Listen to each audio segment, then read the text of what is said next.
बिस्मिल्लाहिर्रहमानिर्रहीम। अस्सलाम वालेकुम। अहले बैठक की जानिब से तमाम मेहमानों की खिदमत में आदाब। आज हमने आपकी खिदमत में पेश करने के लिए जिस चीज़ का इंतखाब किया है वो उर्दू के मशहूर अफसाना निगार जनाब सादत हसन मंटो का एक इंतहाई दिलचस्प अफसाना नया कानून है। तो आइए आज की बैठक शुरू करते हैं।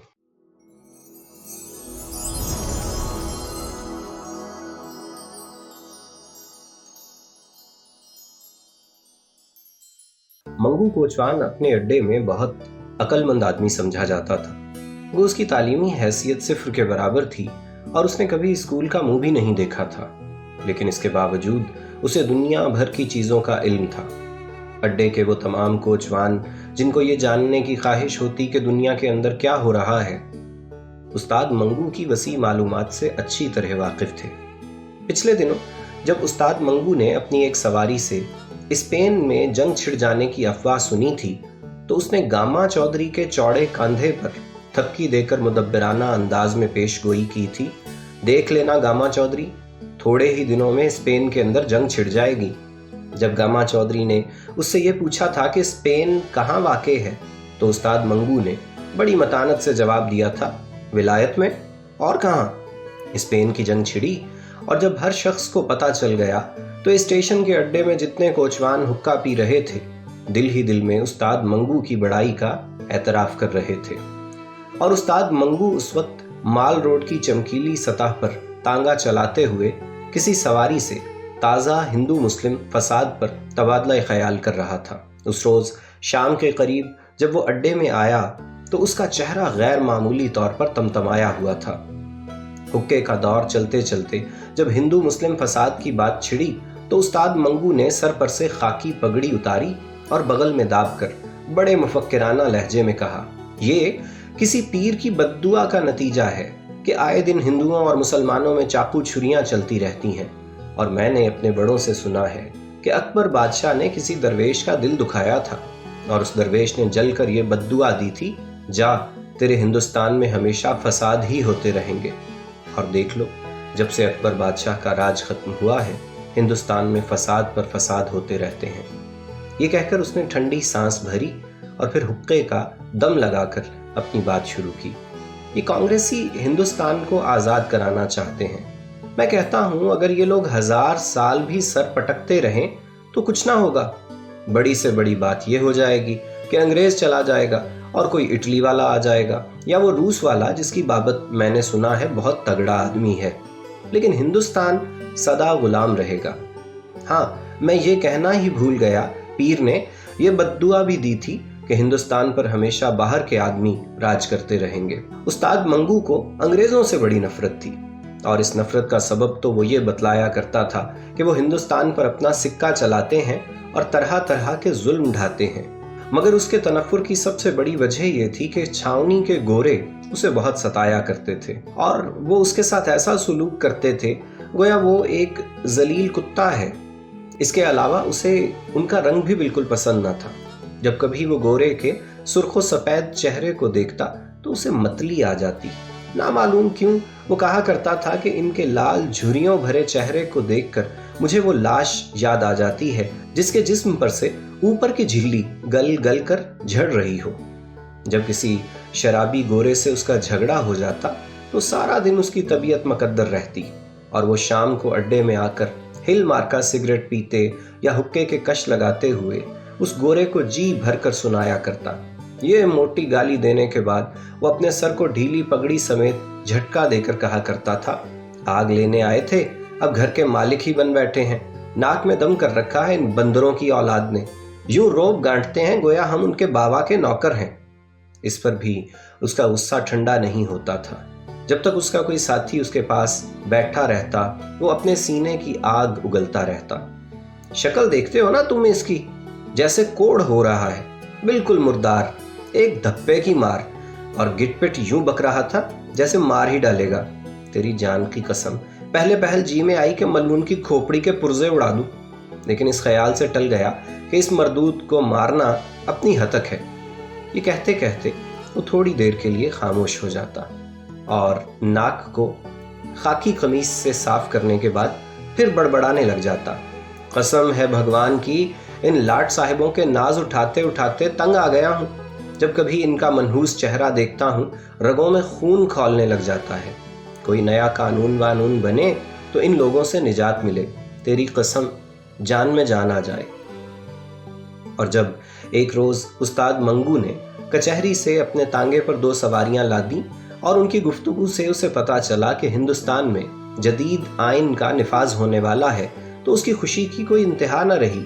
2 मारवाड़ी जो कचहरी में अपने दीवानी मुकदमे के सिलसिले में आए हुए थे, घर जाते हुए जदीद आइन यानी इंडिया एक्ट के मुतालिक आपस में बातचीत कर रहे थे।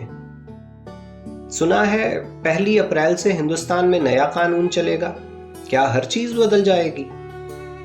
हर चीज तो नहीं बदलेगी, मगर कहते हैं कि बहुत कुछ बदल जाएगा और हिंदुस्तानियों को आजादी मिल जाएगी। क्या ब्याज के मुतालिक भी कोई नया कानून पास होगा? ये पूछने की बात है, कल किसी वकील से दरियाफ्त करेंगे।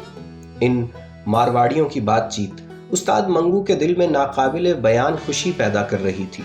वो अपने घोड़े को हमेशा गालियां देता था और चाबुक से बहुत बुरी तरह पीटा करता था, मगर उस रोज वो बार बार पीछे मुड़कर मारवाड़ियों की तरफ देखता और अपनी बढ़ी हुई मूंछों के बाल एक उंगली से बड़ी सफाई के साथ ऊंचे करके घोड़े की पीठ पर बागें ढीली करते हुए बड़े प्यार से कहता, चल बेटा, जरा हवा से बातें करके दिखा दे। मारवाड़ियों को उनके ठिकाने पर पहुंचाकर उसने अनारकली में दीनू हलवाई की दुकान पर आध सेर दही की लस्सी पीकर एक बड़ी सी डिकार ली और मूंछों को मुंह में दबाकर उनको चूसते हुए ऐसे ही बुलंद आवाज में कहा, हद तेरी ऐसी तैसी। शाम को जब वो अड्डे को लौटा तो खिलाफे मामूल उसे वहां अपनी जान पहचान का कोई आदमी ना मिल सका। ये देखकर उसके सीने में एक अजीबो गरीब तूफान बरपा हो गया। आज वो एक बड़ी खबर अपने दोस्तों को सुनाने वाला था, बहुत बड़ी खबर, और इस खबर को अपने अंदर से निकालने के लिए वो सख्त मजबूर हो रहा था, लेकिन वहां कोई था ही नहीं। आध घंटे तक वो चाबुक बगल में दबाए स्टेशन के अड्डे की आहनी छत के नीचे बेकरारी की हालत में टहलता रहा। उसके दिमाग में बड़े अच्छे अच्छे ख्यालात आ रहे थे। नए कानून के निफाज की खबर ने उसको एक नई दुनिया में ला खड़ा कर दिया था। वो इस नए कानून के मुतालिक जो 1 अप्रैल को हिंदुस्तान में नाफिज होने वाला था, अपने दिमाग की तमाम बत्तियां रोशन करके गौर फिक्र कर रहा था। उसके कानों में मारवाड़ी का ये अंदेशा, क्या ब्याज के मुतालिक भी कोई नया कानून पास होगा, बार बार गूंज रहा था और उसके तमाम जिस्म में मसर्रत की एक लहर दौड़ा रहा था। कई बार अपनी घनी मूंछों के अंदर हंसकर उसने मारवाड़ियों को गाली दी, गरीबों की खटिया में घुसे हुए खटमल, नया कानून इनके लिए खौलता हुआ पानी होगा। वो बेहद मसरूर था।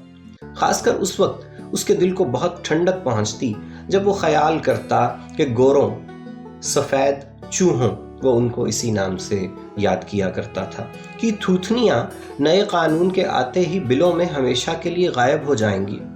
जब नत्थू गंजा पगड़ी बगल में दबाए अड्डे में दाखिल हुआ तो उस्ताद मंगू बढ़कर उससे मिला और उसका हाथ अपने हाथ में लेकर बुलंद आवाज से कहने लगा, ला हाथ इधर, ऐसी खबर सुनाऊं कि जी खुश हो जाए, तेरी इस गंजी खोपड़ी पर बाल उगाएंगे।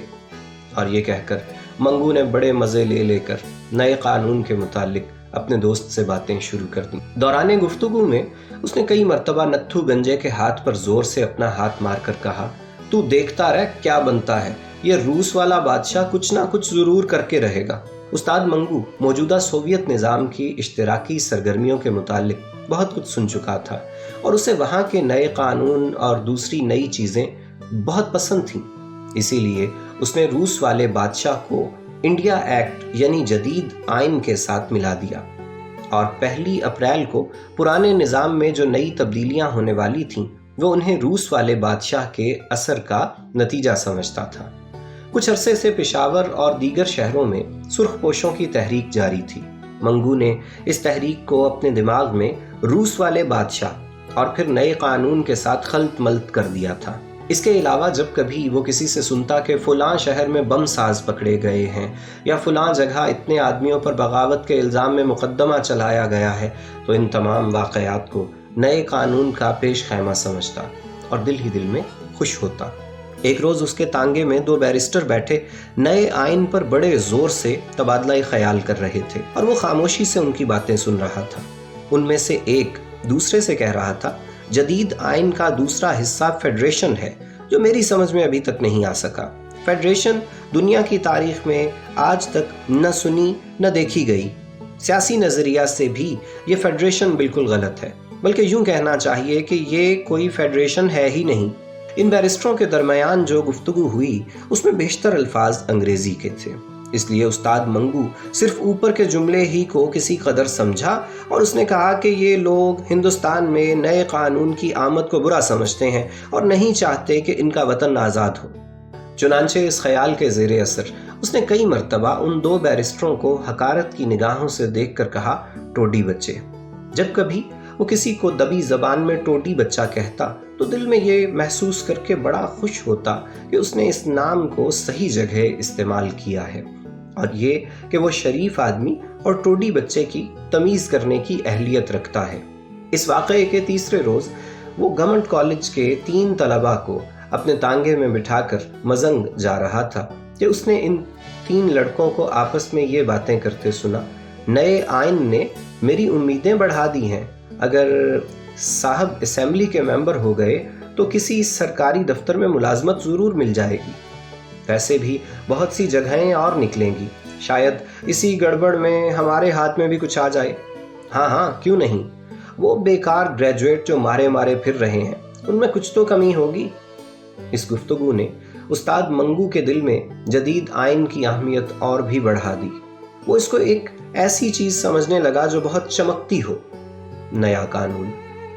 وہ دن میں کئی بار سوچتا، یعنی کوئی نئی چیز، اور ہر بار اس کی نظروں کے سامنے اپنے گھوڑے کا وہ ساز آ جاتا جو اس نے 2 برس ہوئے چودھری خدا بخش سے اچھی طرح ٹھونک بجا کر خریدا تھا۔ اس ساز پر جب وہ نیا تھا جگہ جگہ لوہے کی نکل چڑھی ہوئی کیلیں چمکتی تھیں، اور جہاں جہاں پیتل کا کام تھا وہ تو سونے کی طرح دمکتا تھا۔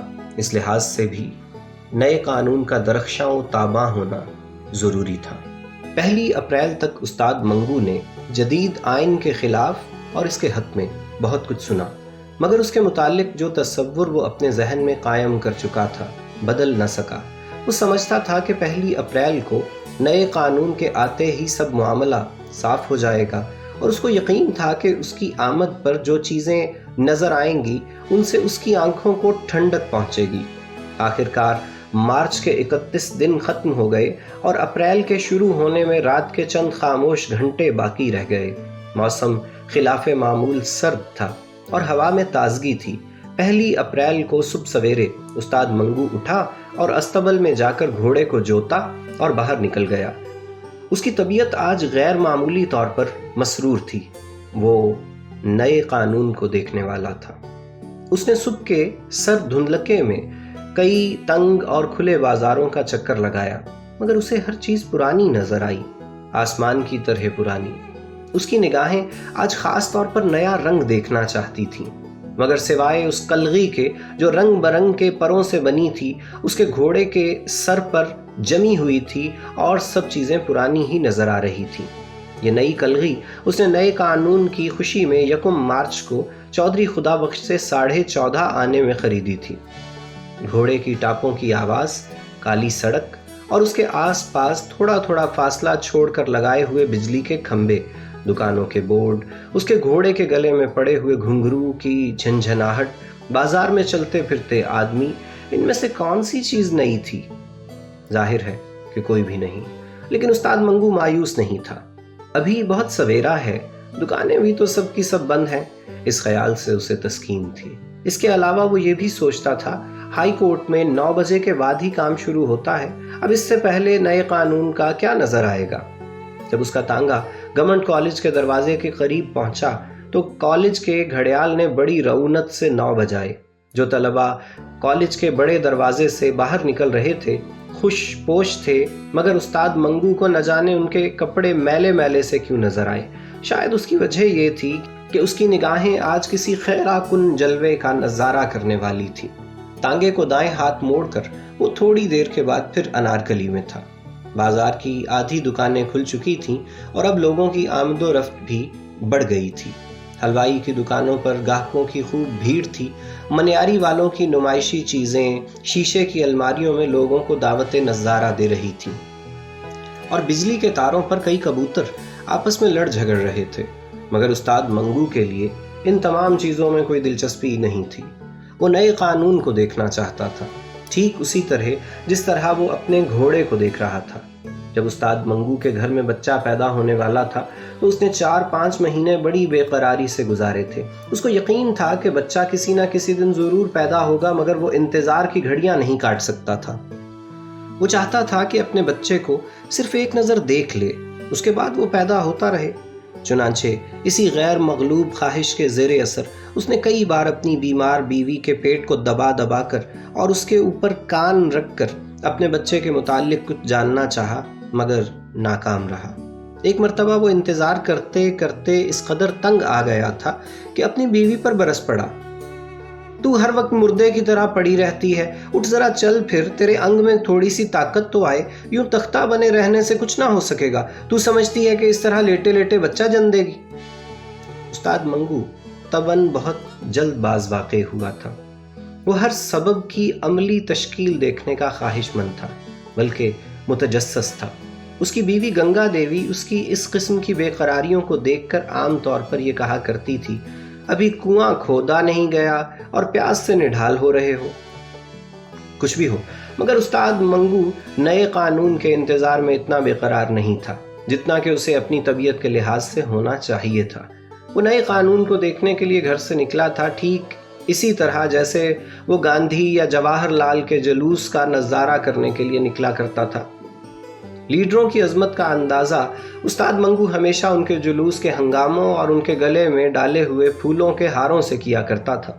अगर कोई लीडर गेंदे के फूलों से लदा हो तो उस्ताद मंगू के नज़दीक वो बड़ा आदमी था, और अगर किसी लीडर के जुलूस में भीड़ के बायस 2-3 फसाद होते होते रह जाएं तो उसकी निगाहों में वो भी बड़ा था। अब नए कानून को वो अपने जहन के इसी तराजू में तोलना चाहता था। अनारकली से निकलकर वो माल रोड की चमकीली सतह पर अपने तांगे को आहिस्ता आहिस्ता चला रहा था कि मोटरों की दुकान के पास उसे छावनी की एक सवारी मिल गई। किराया तय करने के बाद उसने अपने घोड़े को चाबुक दिखाया और दिल में ख्याल किया, चलो ये भी अच्छा हुआ, शायद छावनी ही से नए कानून का कुछ पता चल जाए। छावनी पहुंचकर उस्ताद मंगू ने सवारी को उसकी मंजिल मकसूद पर उतार दिया और जेब से सिगरेट निकालकर बाएं हाथ की 2 उंगलियों में दबाकर सुलगाया और पिछली निशस्त के गद्दे पर बैठ गया। जब उस्ताद मंगू को किसी सवारी की तलाश नहीं होती थी या उसे किसी बीते हुए वाक़ये पर गौर करना होता था तो वो आम तौर पर अगली निशस्त छोड़कर पिछली निशस्त पर बड़े इत्मीनान से बैठकर अपने घोड़े की बागें दाएं हाथ के गिर्द लपेट लिया करता था। ऐसे मौक़ों पर उसका घोड़ा थोड़ा सा हिनहिनाने के बाद बड़ी धीमी चाल चलना शुरू कर देता था, गोया उसे कुछ देर के लिए भाग दौड़ से छुट्टी मिल गई है। घोड़े की चाल और उस्ताद मंगू के दिमाग में ख्यालात की आमद बहुत सुस्त थी। जिस तरह घोड़ा आहिस्ता आहिस्ता कदम उठा रहा था, इसी तरह उस्ताद मंगू के जहन में नए कानून के मुतालिक नए कयासात दाखिल हो रहे थे। वो नए कानून की मौजूदगी में म्यूनिसिपल कमेटी से तांगों के नंबर मिलने के तरीके पर गौर कर रहा था। वो इस काबिल गौर बात को आईने जदीद की रोशनी में देखने की सही कर रहा था। वो इस सोच विचार में गर्क था, उसे यूं मालूम हुआ जैसे किसी सवारी ने उसे बुलाया है। पीछे पलट कर देखने से उसे सड़क के उस तरफ दूर बिजली के खंबे के पास एक गोरा खड़ा नजर आया जो उसे हाथ से बुला रहा था। जैसा कि बयान किया जा चुका है कि उस्ताद मंगू को गोरों से बेहद नफरत थी। जब उसने अपने ताज़ा गाहक को गोरे की शक्ल में देखा तो उसके दिल में नफरत के जज्बात बेदार हो गए। पहले तो उसके जी में आई कि बिल्कुल तवज्जो न दे और उसको छोड़कर चला जाए, मगर बाद में उसको ख्याल आया इनके पैसों को छोड़ना भी बेवकूफ़ी है। कलगी पर जो मुफ्त में 14.5 आने खर्च कर दिए हैं उनकी जेब ही से वसूल करने चाहिए। चलो चलते हैं। खाली सड़क पर बड़ी सफाई से तांगा मोड़कर उसने घोड़े को चाबुक दिखाया और आंख झपकने में वो बिजली के खंबे के पास था। घोड़े की बागें खींचकर उसने तांगा ठहराया और पिछली नशस्त पर बैठे बैठे गोरे से पूछा, साहब बहादुर, कहाँ जाना मांगता है? इस सवाल में بلا کا طنزیہ انداز تھا۔ صاحب بہادر کہتے وقت اس کا اوپر کا مونچھوں بھرا ہونٹ نیچے کی طرف کھچ گیا اور پاس ہی گال کے اس طرف جو مدھم سی لکیر ناک کے نتنے سے ٹھوڑی کے بالائی حصے تک چلی آ رہی تھی، ایک لرزش کے ساتھ گہری ہو گئی، گویا کسی نے نوکیلے چاقو سے شیشم کی سانولی لکڑی میں دھاری ڈال دی ہے۔ اس کا سارا چہرہ ہنس رہا تھا اور اپنے اندر اس نے اس گورے کو سینے کی آگ میں جلا کر بھسم کر ڈالا تھا۔ جب گورے نے، جو بجلی کے کھمبے کی اوٹ میں ہوا کا رخ بچا کر سگریٹ سلگا رہا تھا، مڑ کر تانگے کے پائیدان کی طرف قدم بڑھایا تو اچانک استاد منگو کی اور اس کی نگاہیں چار ہوئیں اور ایسا معلوم ہوا کہ بیک وقت آمنے سامنے کی بندوقوں سے گولیاں خارج ہوئیں اور آپس میں ٹکرا کر ایک آتشیں بگولا بن کر اوپر کو اڑ گئیں۔ استاد منگو، جو اپنے دائیں ہاتھ سے باغ کے بل کھول کر تانگے پر سے نیچے اترنے والا تھا، اپنے سامنے کھڑے گورے کو یوں دیکھ رہا تھا گویا وہ اس کے وجود کے ذرے ذرے کو اپنی نگاہوں سے چبا رہا ہے، اور گورا کچھ اس طرح اپنی نیلی پتلون پر سے غیر مرئی چیزیں جھاڑ رہا ہے گویا وہ استاد منگو کے اس حملے سے اپنے وجود کے کچھ حصے کو محفوظ رکھنے کی کوشش کر رہا ہے۔ گورے نے سگریٹ کا دھواں نگلتے ہوئے کہا، جانا مانگتا یا پھر گڑبڑ کرے گا؟ وہی ہے۔ یہ لفظ استاد منگو کے ذہن میں پیدا ہوئے اور اس کی چوڑی چھاتی کے اندر ناچنے لگے۔ وہی ہے۔ اس نے یہ لفظ اپنے منہ کے اندر ہی اندر دہرائے اور ساتھ ہی اسے پورا یقین ہو گیا کہ وہ گورا جو اس کے سامنے کھڑا تھا وہی ہے جس سے پچھلے برس اس کی جھڑپ ہوئی تھی، اور اس خام خواہ کے جھگڑے میں جس کا باعث گورے کے دماغ میں چڑھی ہوئی شراب تھی، اسے بہت سی باتیں سہنا پڑی تھیں۔ استاد منگو نے گورے کا دماغ درست کر دیا ہوتا، بلکہ اس کے پرزے اڑا دیے ہوتے، مگر وہ کسی خاص مصلحت کی بنیاد پر خاموش ہو گیا تھا۔ اس کو معلوم تھا کہ اس قسم کے جھگڑوں میں عدالت کا نزلہ عام طور پر کوچوانوں ہی پر گرتا ہے۔ استاد منگو نے پچھلے برس کی لڑائی اور 1 اپریل کے نئے قانون پر غور کرتے ہوئے گورے سے کہا، کہاں جانا مانگتا ہے؟ استاد منگو کے لہجے میں چابک ایسی تیزی تھی۔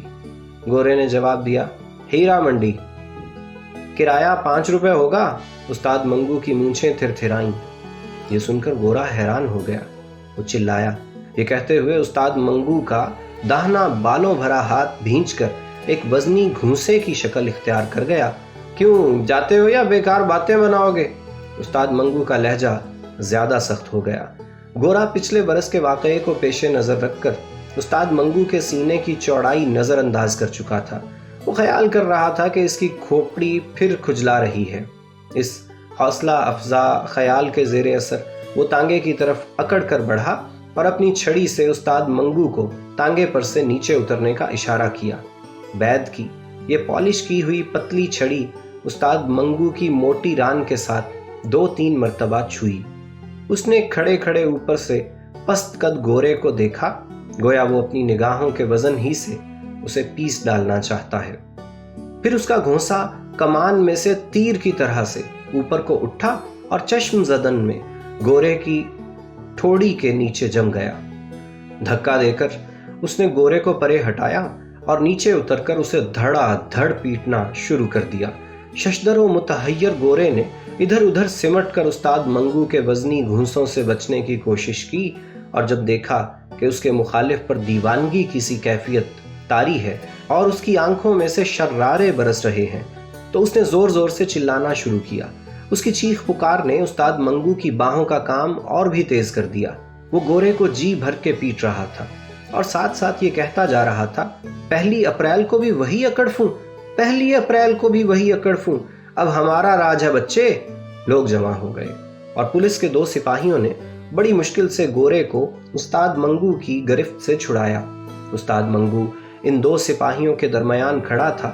اس کی چوڑی چھاتی پھولی سانس کی وجہ سے اوپر نیچے ہو رہی تھی، منہ سے جھاگ بہہ رہا تھا اور اپنی مسکراتی ہوئی آنکھوں سے حیرت زدہ مجمع کی طرف دیکھ کر وہ ہانپتی ہوئی آواز میں کہہ رہا تھا، وہ دن گزر گئے جب خلیل خاں فاختہ اڑایا کرتے تھے، اب نیا قانون ہے میاں، نیا قانون۔ اور وہ بیچارہ گورا اپنے بگڑے ہوئے چہرے کے ساتھ بے وقوفوں کے مانند کبھی استاد منگو کی طرف دیکھتا تھا اور کبھی ہجوم کی طرف۔ استاد منگو کو پولیس کے سپاہی تھانے میں لے گئے۔ راستے میں اور تھانے کے اندر کمرے میں وہ نیا قانون چلاتا رہا، مگر کسی نے ایک نہ سنی۔ نیا قانون کیا بک رہے ہو، قانون وہی ہے پرانا۔ ناظرین کرام، بظاہر تو سعادت حسن منٹو کا یہ کردار استاد منگو ایک فرضی کردار ہے، لیکن حقیقت یہ ہے کہ نچلے اور درمیانے طبقے سے تعلق رکھنے والا ہر شخص اپنی جگہ استاد منگو ہی ہے۔ وہ سمجھتا ہے کہ کوئی ایسا نیا قانون آئے گا جس کے نتیجے میں اسے بھی بالائی طبقے کے برابر کے حقوق حاصل ہو جائیں گے، مگر نہ کبھی ایسا ہوا اور نہ ایسے آثار نظر آتے ہیں۔